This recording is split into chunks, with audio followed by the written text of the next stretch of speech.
प्रश्नोत्तरांचा video आहे. House क्वीनमध्ये तुमचं स्वागत करते. मी धनश्री आणि खूप सारे नवीन मेंबर्स माझ्या या फॅमिलीमध्ये जोडले. त्यांचं सहर्ष स्वागत. तुम्हाला माझ्याबद्दलचे खूप सारे प्रश्न आहेत. जे प्रश्न माझ्याबद्दलचे आहेत तर त्याची मी उत्तरं नक्कीच देईन. आणि यस, ही sari pure handloom Maheshwari tissue silk sari आहे. यावरती मी स्वतः वर्क करून घेतले, ब्लाऊजवरती वर्क करून घेतलेलं आहे. याचे डिटेल्स ह्या नंबरवरती, बुकिंगचा जो नंबर आहे त्यावरती तुम्ही विचारलं, तुम्हाला डिटेल्स मिळून जाईल. वेळ न दवडता आपण स्टार्ट करूया. सगळ्यात तर अगोदर सचिन मुंबईलाच जॉब करणार आहेत का कंटिन्यू, की गावी येणार आहेत?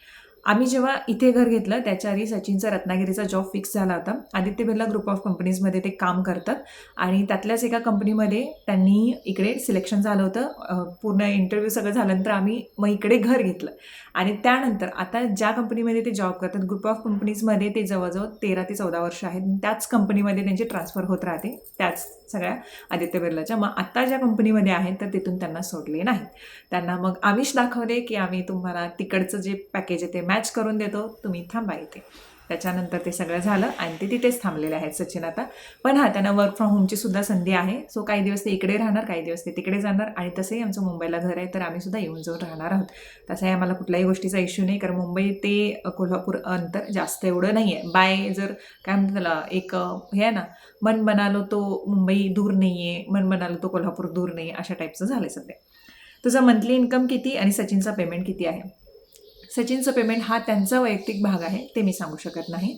आणि माझं पेमेंट मी सांगू शकते की मला कितीही मिळू शकतं यूट्यूबवरती पेमेंट हे व्ह्यूजवरती किंवा बाकी कुठल्या गोष्टीवरती डिपेंड नाही. तुमच्या व्हिडिओच्या वरती जे मध्ये मध्ये हे येतात ना, ॲडव्हर्टाईज येते ना, तर त्याच्यावरती डिपेंड असतं. आणि ते जे ॲडव्हर्टाईजमेंट येतात तर ते किती पे करतात, ते RPM CPM ह्या सगळ्या गोष्टी आहेत. तुम्ही एखाद्या टेक्निकल चॅनलवरती जाऊन बघितलं तर त्यामध्ये समजेल.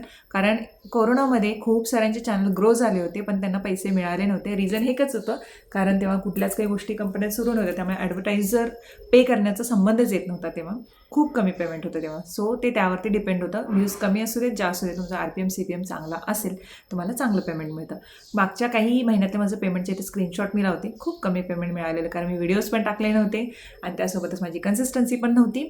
सो किती मिळू शकतं? मला सगळ्यात जास्त जे पेमेंट आहे ते 4 वर्षापूर्वी मिळालं होतं, 2.25 लाख रुपये. माझा जेव्हा घराचा व्हिडिओ व्हायरल गेला होता, माझ्या चाळीतल्या घराचा, तेव्हा. त्याच्यानंतर मला तेवढं काही मिळालेलं नाही आहे. पण कितीही मिळतं, म्हणजे 20, 30, 40, 50, 60, 70, 80, 90 कितीही मिळू शकतं. कॉन्स्टंट नसतं त्याच्यामध्ये. यूट्यूबमध्ये तुम्ही करोडो पैसे कमवू शकता. उगाचच ॲक्टर ॲक्ट्रेस एवढे पैसे ॲक्टिंगमध्ये मिळवत असताना सुद्धा यूट्यूबवरती आलेले नाहीत. सो आपण का मागे राहायचं? सेकंड चान्स घेणार आहे का? ह्या नवीन आहेत बहुतेक. सेकंड चान्स मी घेतला होता आणि 8 वर्षापूर्वी मला मुलगा झाला होता. तो 9 दिवसामध्येच देवाघरी गेला. काही कॉम्प्लिकेशन्स होते माझ्या प्रेग्नन्सीमध्ये सुद्धा आणि बाळामध्ये सुद्धा. त्याच्यानंतर मी विचार केला नाही आणि सध्या तरी माझा असा अजिबात विचार नाही आहे. विनूचं लग्न कधी करणार? विनूचं लग्न हा त्याचा वैयक्तिक विषय आहे आणि जेव्हा आपण पूर्णपणे मेंटली लग्नासाठी तयार असतो तेव्हाच ते होऊ शकतं. त्यामुळे त्याचं लग्न जेव्हा होईल तेव्हा मी तुम्हाला नक्कीच सांगेन आणि ते कदाचित ह्या 1-2 वर्षातच होईल. यूट्यूबवरून एवढी इन्कम येऊ शकते का की आपण पूर्णपणे त्यावर डिपेंड राहू शकतो? निश्चितच नाही. यूट्यूब हे आळवावरचं पाणी आहे. म्हणजे सगळंच डिजिटल जे आहे ना, तर आळवावरचं पाणी आहे.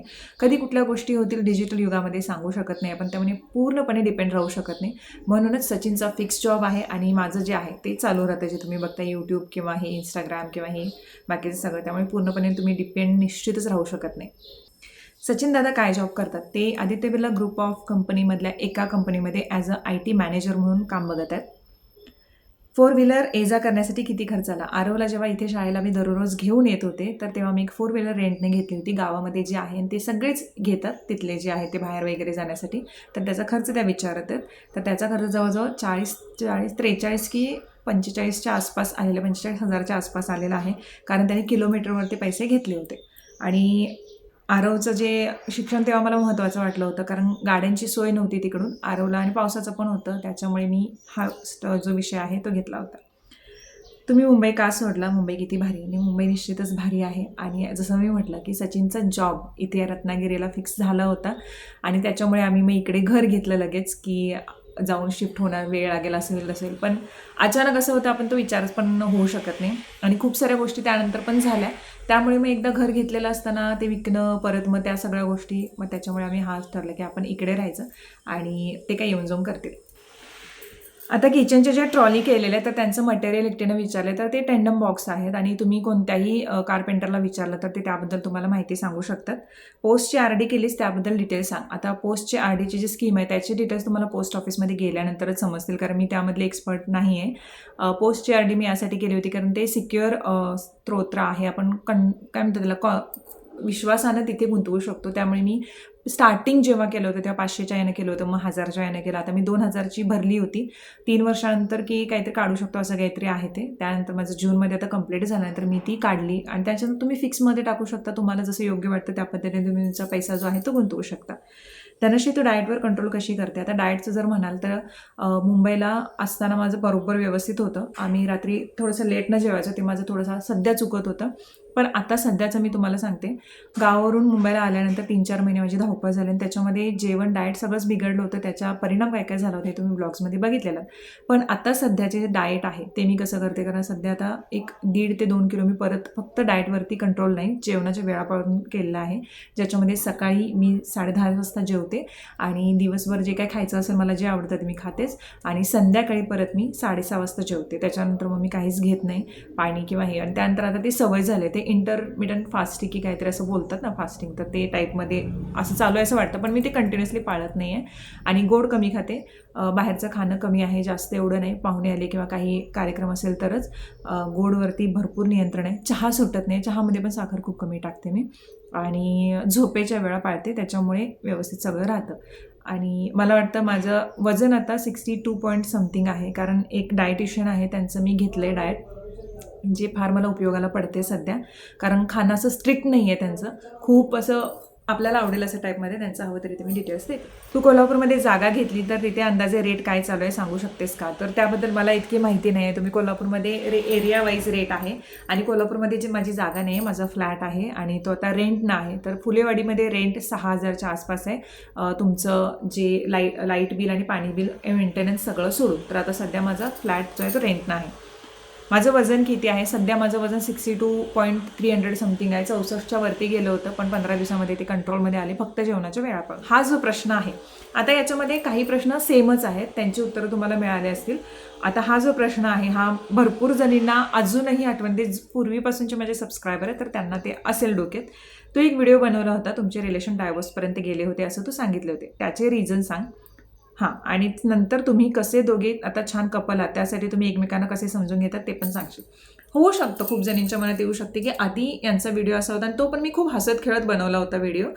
आणि त्यानंतर खूप जणींनी त्यानंतर मला निगेटिव्ह पण कमेंट केल्या होत्या की आधी हे असं तसं. पण मी तुम्हाला एक सांगते, अरेंज मॅरेजमध्ये खूप सारे इश्यूज स्टार्टिंगला येतात. माझं लग्न माझ्या वयाच्या 22व्या वर्षी झालं होतं, 21व्या की 22व्या वर्षी, म्हणजे माझं ग्रॅज्युएशन कंप्लीट झालं आणि त्या वर्षामध्ये माझा साखरपुडा झाला. त्याच्या नेक्स्ट इयरला माझं लग्न झालं आणि मी 22 वर्षांची की 21 वर्षांची होते. सचिन 28-29च्या आसपासचे असतील आणि त्यांचं पूर्ण शिक्षण ते वाढलेले आहेत मुंबईमध्ये. माझं पूर्ण शिक्षण मी लग्नानंतर मुंबई बघितली तर पूर्ण सगळं माझं गावाकडे झालेलं आहे आणि तेव्हा विचारांमध्ये फरक येतो.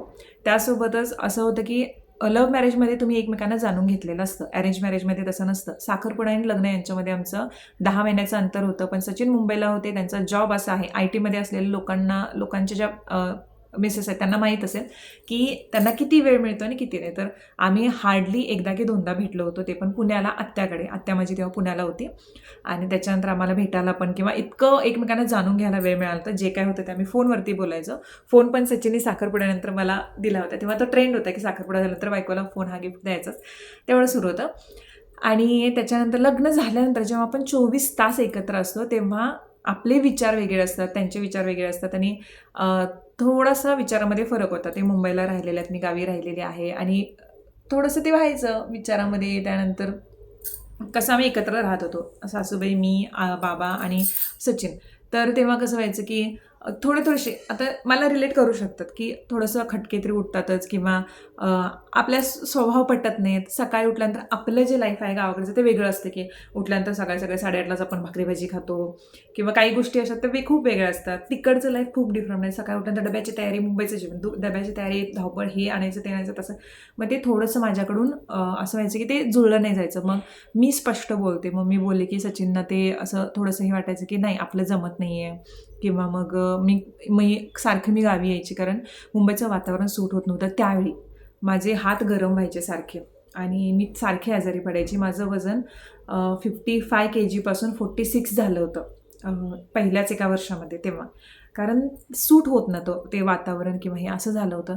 आणि त्यानंतर असं होत होतं, की अरे आपल्यात व्यवस्थित होतंय की नाही, हे कंटिन्यू होणार आहे की नाही. आणि तेव्हा असं व्हायचं, की अरे काय आता म्हणजे लग्न झालंय, एवढं छान सगळं झालंय, सगळं चांगलं आहे, सगळं व्यवस्थित आहे.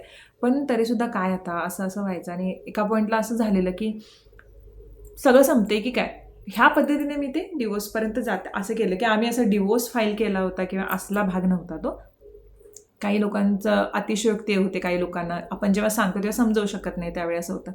आणि मग त्याच्यानंतर जेव्हा खूपच असं वाटायला लागलं, की आता आपल्यात काही जमत नाही किंवा विचार जुळत नाही आहेत आणि काय. आणि हे माझ्या मतीनं हे ओके आहे. कारण का सांगू, तुमचे जर विचार जुळत नसतील किंवा तुम्ही एकमेकांसाठी कम्फर्टेबल नसाल, तर उगाच रडत रडत आयुष्य एकत्र घालण्यापेक्षा तुम्ही सेपरेट राहून तुम्ही तुमचं आयुष्य नव्याने सुरुवात केलेलं बरं. पण त्याआधी तुम्ही स्वतःला एक चान्स दिला पाहिजेत, एकमेकांना समजून घेण्यासाठी चान्स दिला पाहिजेत.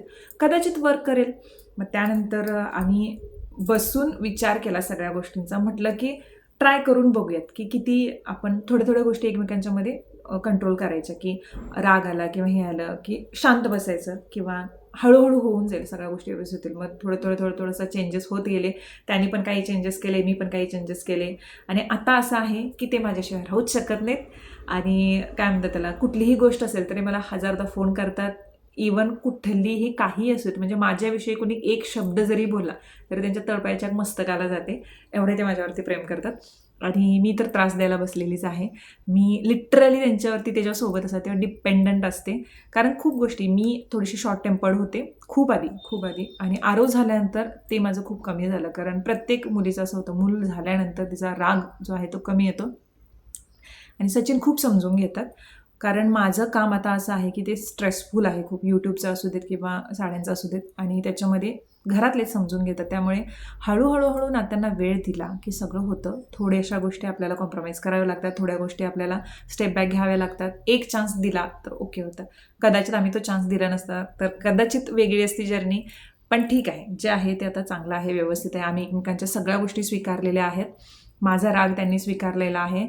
त्यांनी जे मला इरिटेट करतं ते मी स्वीकारलेलं आहे. आणि आता लग्नाच्या 10-12 वर्षानंतर त्या गोष्टींना मला हसू येतं, की अरे आपण असं भांडत होतो असं टाईपमध्ये. तर हे असं आहे, अशी जर्नी होती आमची. जो कुठला डिवोर्स फाईल केला होता किंवा असं तसलाच प्रकार नव्हता, की ती एक आपली मानसिकता जाते ना, की अरे सेपरेट होऊया का? असं होतं ते डिवोर्स घेणार होतो हा असा भाग नव्हता मुळे.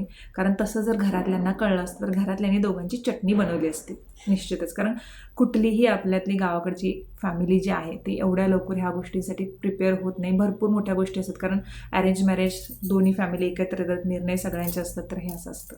एका बाळाची आई असून पण इतकं कसं मेंटेन केलं तो वजन आणि बॉडी शेप आणि इतकी एनर्जी कामासाठी आणता कुठून? एका मिडल क्लास फॅमिलीमध्ये असून पण इतक्या कमी वयात स्वतःचं घर घेतलं, हे कसं केलं प्लीज सांगा. 2 बाळांची आई आहे मी, एका बाळाची नाही आहे, 2 बाळांची आई आहे. आणि इतकी एनर्जी कामासाठी कुठून आणता? इतकी एनर्जी इथून येते पहिले. मला सेकंड प्रेग्नन्सीमध्ये इश्यूज खूप झाले होते, ज्याच्यामुळे मला हिमोग्लोबिन, कॅल्शियमचा व्हिटॅमिन डीचा त्रास, कॅल्शियमचे सगळे इश्यूज सेकंड प्रेग्नन्सीनंतर खूप आले होते. आणि त्याच्यामुळे नंतर माझं वजन वाढलं होतं. PCOS, PCOD ह्या सगळ्या गोष्टी मी सहन केलेल्या आहेत. स्ट्रेस, डिप्रेशन ह्या सगळ्या गोष्टी, कारण बाळ गेल्यानंतरचा जे काळ होता माझ्यासाठी तो खूप डिप्रेसिव्ह होता आणि मी ते सहन पण करू शकत नाही. आता ती गोष्टी मला काढायचीच नाही, कारण मला बाळाचा विषय काढला की मला डोळ्यात पाणी येतं, त्रास होतो. तर त्या गोष्टी, त्याच्यानंतर माझं शरीर पूर्ण बदलले होतं, वजन वाढलेलं. आणि आत्ता मागच्या वर्षी मी स्वतःला जेवढं होईल तेवढं गुंतवून घेतलं कामामध्ये. मग मी साडीचा बिझनेस पण स्टार्ट केला. मी यूट्यूबचं पण खूप गुंतवून घेतलं. मी प्रमोशन्स जेवढे येत होते तेवढे स्वीकारत होते, कारण कुठून तरी मला गुंतून राहायचं आहे. आणि त्याच्यामध्ये मग हळूहळू जेव्हा आपण गुंतून जातो ना कामामध्ये, तेव्हा आपल्याला खूप साऱ्या गोष्टी कळतात की आपण कॅपेबल आहोत सगळे दुःख पण सहन करण्यासाठी आणि स्वतःला सावरण्यासाठी. कारण आयुष्य एकदाच मिळतं, ते बेस्ट जगायचं हे माझ्यासाठी म्हणजे मी ठरवते की हे मला बेस्ट जगायचं आहे, जे माझं बेस्ट आहे ते करायचं आहे. तर आता ही कामं करताना एनर्जी ही ह्याच गोष्टीतून येते की मला काही ना काहीतरी दररोज करत राहायचं आहे. आणि आता असं फेज आहे की रिकामी बसून काय करू, असं बसून फालतू विचार मनात येतात की काय करायचं. मग कुठले तरी व्हिडिओ बघायचे, मग काहीतरी त्रास करून घ्यायचा, कुठले तरी मूव्हीज हे बघायचे. मला ते काही इंटरेस्ट नाही कुठल्या सिरियल बघण्यात, काही बघण्यात. मला जेव्हा असं खूप कंटाळा येईल तेव्हा मी एखादा छान मोटिवेशनल व्हिडिओ किंवा काहीतरी बघते. पण एनर्जी ही यासाठी होते की मला दररोज काहीतरी छान करायचं आहे, माझ्या लाईफमध्ये एक स्टेप पुढे जायचं आहे, तर ते आपोआपच एनर्जी येते. एका मिडल क्लास फॅमिलीमध्ये असून सुद्धा इतक्या कमी वयात स्वतःचं घर घेतलं, हे कसं काय शक्य झालं? हे घर मी एकटीनं घेतलेलं नाही, हे घर आम्ही दोघांनी मिळून घेतले. डाऊन पेमेंट मी स्वतः केले, बाकीचे सगळं जे लोन्स आहे ते सचिन बघतायत. आणि एवढं घर आम्ही कॅश पेमेंट देऊन नाही घेतलेलं आहे, कारण खूप सारी जे आम्ही सेव्हिंग आहे ते कुठलंही सेव्हिंग तोडलेलं नाही आहे. 6-7 वर्षाच्या माझ्या यूट्यूबच्या जर्नीमध्ये मी कुठलंही सेव्हिंग जेवढं काही केलं ते तुम्हालाही माहिती आहे. मी गोल्डमध्ये गुंतवले होते, खूप सारे म्युच्युअल फंड्स, ह्या सगळ्या गोष्टी. तर आम्ही कुठलेही मोडलेलं नाही सेव्हिंग. आम्ही फक्त आणि फक्त जे आम्ही साठवले होते त्यामधले डाऊन पेमेंट केलं. आणि बाकीचं सचिन आता जे हेच आहे, लोन्स आहे ते बघतायत. अशा पद्धतीने घेतलेलं आहे. घर घ्यायचं असेल तर दोघांची मेहनत खूप आहे, कारण नवऱ्यावर स्ट्रेस देऊन जमत नाही. एकट्यावरती सगळी जबाबदारी आपण देऊ शकत नाही. आपल्याला जेवढे जमेल तेवढं आपण केलं पाहिजे. त्यामुळे लहान वयामध्ये त्यांनी आणि मी दोघांनी मिळून, त्यांनी मला साथ दिली, मी त्यांना साथ दिली, दोघांनी मिळून एक घर घेतलेलं आहे. तुझं माहेरचे कायम येत असतात घरी, कधीतरी सासरचे पण लोक बोलव. मुंबईला 12 वर्ष मी होते, तिथे माझ्या सासरचेच लोक येत होते, ज्याच्यामध्ये माझ्या चुलत नंदूबाई ते येत होत्या. काही जण येत होते, त्यांचं शूट मी घेत नव्हते, कारण काही जण कम्फर्टेबल असत नसतात. माझ्या नंदूबाई घरी असायच्या, नंदूबाईंची मुलं वगैरे असायची. हे माझे सासरचेच लोक आहेत. आता इथे माहेरी आल्यानंतर माहेरचे पण येतात. माझ्या वास्तुशांतीमध्ये सासरचे पण लोक होते. माझ्या सासरचेच लोक इथं जवळ आहेत गडिंग्लजमध्ये, बाबांचे चुलते वगैरे. सो ते परत केव्हा आले की मी नक्की त्याच्यासाठी स्पेशल व्हिडिओ करेन, तुम्हाला दाखवेन. कारण काही लोक कॅमेऱ्यासाठी कॅमेरा फ्रेंडली असतात. सचिनच्या मावशा वारलेल्या आहेत, ज्या आहेत मावशा त्या वगैरे, तर त्यांना तरी बोलवू शकत नाही आहे. सचिनचे मामा ते आहेत, ते पण इतके जास्त, त्यांचं पहिल्यापासून एवढं जास्त असं हे नाही आहे की येणं जाणं, त्यामुळे त्यांनी तर अजून कधी आलेले नाही आहेत. त्यानंतर सचिनच्या मावस बहीण ते आहेत, त्या वास्तुशांतीला त्यावेळी ते येऊ शकलेले नाही, कारण त्यांच्या घरी तिथं प्रॉब्लेम झाला होता. त्याच्यासाठी ते आता मध्ये येणार आहेत, तेव्हा ते मी दाखवेन. त्यांचा मुलगा आला होता. परत माझ्या चुलत नंदूबाई वगैरे येऊन गेलेल्या आहेत. जेव्हा जेव्हा येतील तेव्हा मी नक्कीच तुमच्यासाठी दाखवेन. पण माझ्या सासरची पण मंडळी येतात. माझं असं कुणाबरोबर असं हे नाही आहे. बाबांचा यंग एजमधले फोटोज आहेत का? आहेत. आणि बाबांचा यंग एजमधले तुम्ही फोटो बघितलात म्हणजे अगदी इस्त्रीचे कपडे एकदम, मी दाखवेन नक्की तुम्हाला तो फोटो, मला आठवणीत आला आता. राग आल्यावर कसं शांत ठेवतेस? इतरांचा विचार करून खूप मन मारून जगावं लागतं. मी मग स्वतःला शांत ठेवत नाही राग आल्यानंतर. समोरच्याला पटकन बोलत नाही राग आल्यानंतर. जेव्हा खूप हाय होतं आणि असं वाटतं की माझ्या सेल्फ रिस्पेक्टला कुठेतरी कोणीतरी इजा पोहोचवते, तेव्हा मी समोरच्याला फडाफडा बोलते. मी विचार करत नाही. जिथे माझा सेल्फ रिस्पेक्ट येतो तिथं मी समोरच्याचा विचार करत नाही. जर मी चुकीचे नसेल आणि माझा जर कुठेच काही चूक नसेल आणि समोरचा पाहिजे तसा बोलत असेल तर मी त्यांचंही सुद्धा सरळ मी काही बोलत नाही. मी स्वतःचा सेल्फ रिस्पेक्ट कधीही कॉम्प्रोमाइज करत नाही. पण जिथे काही गोष्टी अशा होतात की जिथे आपण बोलू शकत नाही किंवा खूप मोठी असतात लोक, आणि काही गोष्टी अशा असतात जिथे आपण नाहीच बोलू शकत, तर त्यावेळी मी खूप कंट्रोल करते की नाही बोलायचं, अजिबात नाही बोलायचं. जेवढं होईल तेवढं शांत राहायचं, कारण अशा बोलण्याने नाती तुटू शकतात. कदाचित ते चुकीचे आहे ते त्यांना नंतर कळेल. अशा वेळी मी जेव्हा माझ्या रूममध्ये असते किंवा जेव्हा एकटी असते तेव्हा मी आरशासमोर उभे राहून अक्षरशः बडबड करते. जेवढं माझ्या मनात असेल तेवढं सगळं बोलून टाकते. आणि एकदा हे मनातलं निघून गेलं मग त्यानंतर काही वाटत नाही, सगळं नॉर्मल वाटतं. तुम्हाला जर हे करता येत नसेल तर तुम्ही लिहू शकता आणि ते पान फाडायचं किंवा जाळून टाकायचं. क्लिअर माइंड होतं. तुझा साड्यांचा बिझनेस कसा रन होतो? म्हणजे साड्या घेण्यापासून पॅकेजिंग, मार्जिंग, shooting, customer inquiry, confirm order, then order delivered, review, payments, successfully coming, हे सगळं A to Z basic to ॲडव्हान्सची काय प्रोसेस आहे? साड्यांचा बिझनेस कसा रन होतो? आता साड्यांचा बिझनेसमध्ये जर म्हणाल ना, तर माझ्या साड्यांचा मी कुठलेही व्हिडिओज करत नाही किंवा कंटिन्युअसली व्हिडिओ करून टाकत नाही.